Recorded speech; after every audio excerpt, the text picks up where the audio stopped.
अध्यक्ष महोदय वितरित केल्याप्रमाणे अध्यक्ष महोदय, नंदुरबार जिल्हा अक्कलकुवा तालुक्यामध्ये नव वस्ती व नेवास अंकुशवीर बाबानगर इथे 1996 पासून मदतनीस काम करत होती। त्याच्यानंतर अचानक 2006 मध्ये तिच्या जागावर दुसरी बाईला पगार देत होते। या माझे अध्यक्ष महोदय, मंत्री महोदयांना विनंती आहे का जे ऑलरेडी नोकरीवर 50 रुपये रोजाने जे महिला काम करत असताना जेव्हा तिच्या पगारवाढ झाली आणि तेव्हा त्याच्या नावाने दुसरी बाई काम करत असताना शासनाच्या निदर्शन नाही आला का? पण ते जे शांताबाई आहे ते मेलीनंतर 6 महिनेपर्यंत ते बायच्या नावाने पगार दिली गेली। मेलीनंतर ही पगार दिली गेली। त्याच्या मुलाने माझ्याकडे येऊन तक्रार केली का दादा म्हणे माझी आई जिवंत असताना आम्हाला पगार तर नाही दिली, पण माझी आई मेलीनंतर सुद्धा माझी आईच्या नावाने पगार दिली गेली आहे।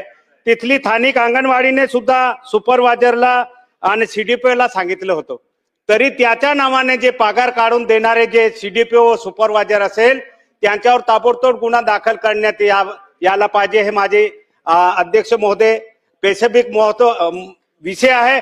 दुसरं, जेव्हा मी एक आमदार कलेक्टर व सीओ कडे जेव्हा एक आमदार तक्रार करतो आहे कसे अशी महिला हे मेली आहे आणि त्याच्या नावाने दुसरी महिला पगार घेत आहे, तरी 2 महिने झाले तोपर्यंत ना सीओने ना कलेक्टरने त्याच्यावर लक्ष दिलं। कारण डीपीडीसीच्या मीटिंग मध्ये सुद्धा तो विषय झाला, तरी त्याच्यावर कोणती चौकशी केली नाही।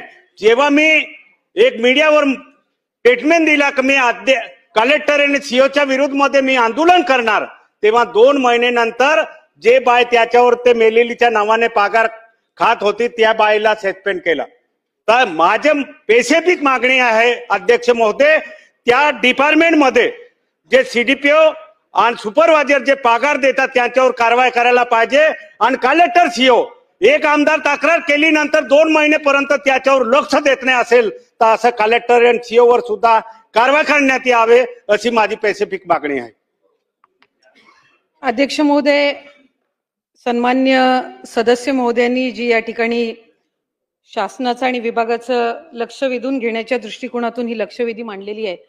संबंधित जी मदतनीस आहे मयत शांता जयंतीलाल तडवी यांची 1 सप्टेंबर 1996 रोजी 50 रुपये मानधनावर नियुक्ती ही तत्कालीन प्रशासनाच्या किंवा मुख्य कार्यकारी अधिकाऱ्यांच्या माध्यमातून देण्यात आलेली होती। तदनंतर नियमित अंगणवाडी केंद्रामध्ये 2006 मध्ये अंगणवाडीमध्ये अंगणवाडी मदतनीस म्हणून 740 मानधन नियुक्ती ही करण्यात आलेली होती।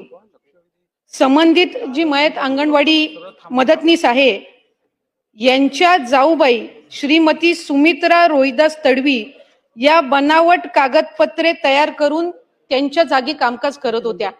खरं तर अंगणवाडीची इमारत नसताना अंगणवाडी ही शांती जयंतीलाल तडवी यांच्याच घरात ती अंगणवाडी भरत होती आणि त्यांची जाऊबाई ही त्यांच्या नावाने खोटी कागदपत्र त्या ठिकाणी तयार करून तिथं कामकाज करत होत्या। आधार कार्ड इतर जी काही शासकीय कागदपत्र असतात त्याच्यामध्ये सुद्धा सुमित्रा रोहिदास तडवी या ज्या आहेत त्यांनी बनावट कागदपत्रे करून पोषण आहार वाटप असेल आणि इतर ज्या अंगणवाडीच्या बाबी आहेत ह्या त्यांच्या माध्यमातून ते काम होत होतं।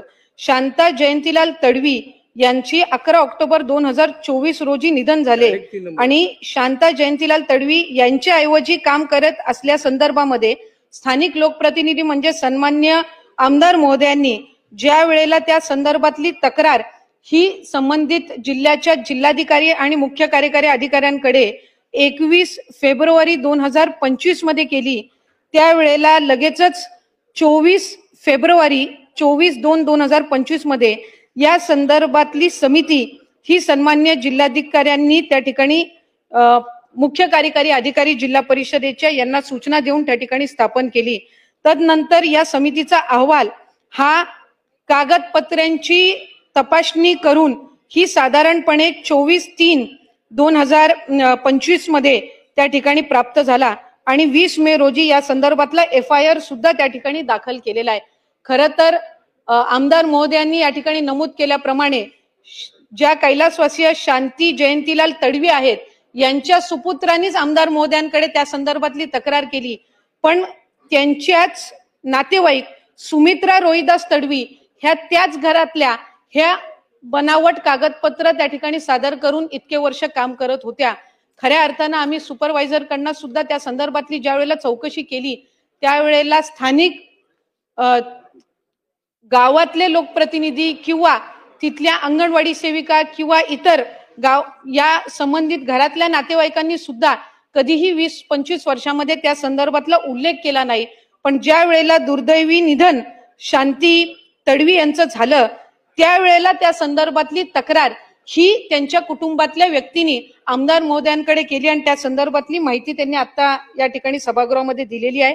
पण तरी सुद्धा सन्मान्य आमदार महोदयांनी निवेदनाद्वारे जी काही तक्रार त्या ठिकाणी केली होती त्यानुसार 20 मे रोजी FIR त्या ठिकाणी दाखल केलेला आहे आणि या संबंधामध्ये कडक कारवाई ही त्या ठिकाणी निश्चितपणाने अध्यक्ष महोदय केली जाईल.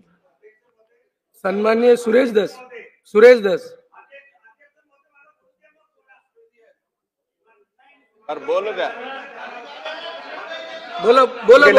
बोला. अध्यक्ष महोदय, कडक कारवाई कोणावर करणार?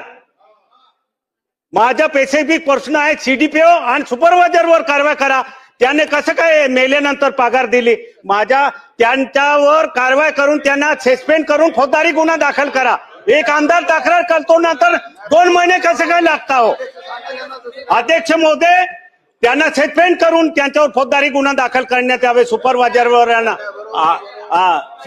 मी आपल्या अनुमतीने पुन्हा एकदा सन्मान्य सदस्य महोदयांना या ठिकाणी माहिती देऊ इच्छिते की 21 फेब्रुवारी 2025 मध्ये या संदर्भातलं पत्र त्यांनी जिल्हाधिकारी महोदयांना त्या ठिकाणी दिलं आणि 24 फेब्रुवारी म्हणजे 2-3 दिवसाच्या आतच त्या संदर्भातली समिती ही त्या ठिकाणी सादर केली.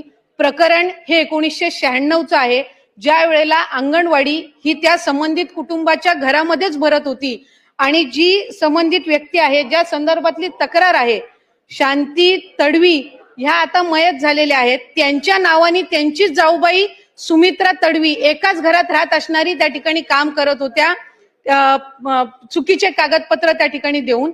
आणि 25-30 वर्षानंतर ही बाब निधन झाल्यानंतर सन्मान्य लोकप्रतिनिधी आमदार महोदयांच्या निदर्शनास त्यांच्या सुपुत्रांनी म्हणजे शांतीदेवी तडवी यांच्या सुपुत्रांनी त्या ठिकाणी निदर्शनास आणलेली आहे.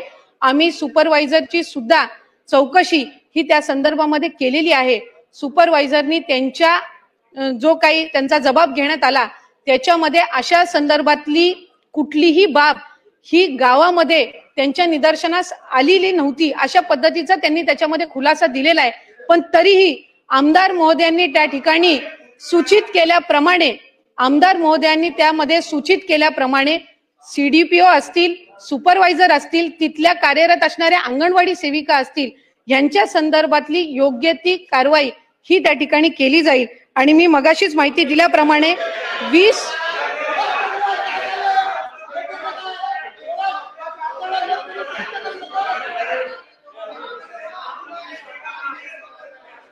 सन्मान्य अध्यक्ष महोदय, मला पुन्हा एकदा सभागृहातल्या सदस्यांच्या निदर्शनास आणून द्यायचंय की या बाबीमध्ये एकाच कुटुंबातल्या शांती तडवी या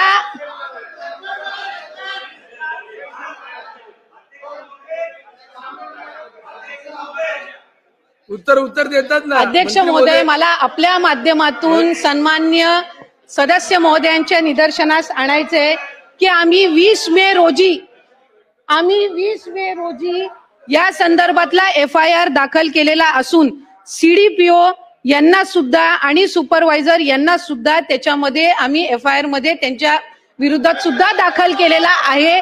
त्याच्यामुळे जी काही कारवाई आहे ती त्या संदर्भातली कडक ही केली जाईल. सन्मान्य अध्यक्ष महोदय, ही अतिशय गंभीर बाब आमशा पाडवी साहेबांनी या ठिकाणी लक्षात आणून दिलेली. अध्यक्ष महोदय, आता महिला व बाल कल्याण मंत्री आता उत्तर देत आहेत की आम्ही सीडीपीओ आणि सुपरवायझर यांना सुद्धा त्या एफआयआर मध्ये घेतलेला आहे. मग माननीय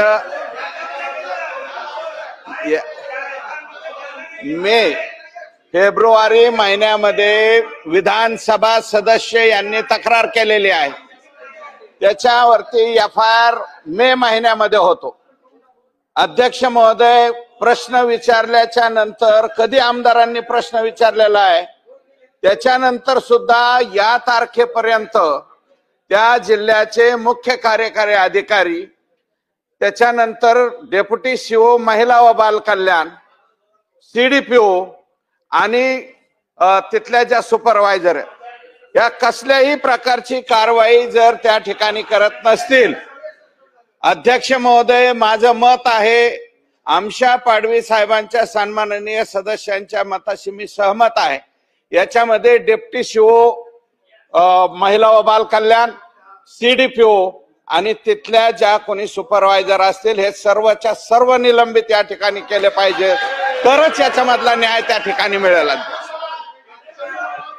सन्मान्य अध्यक्ष महोदय, मला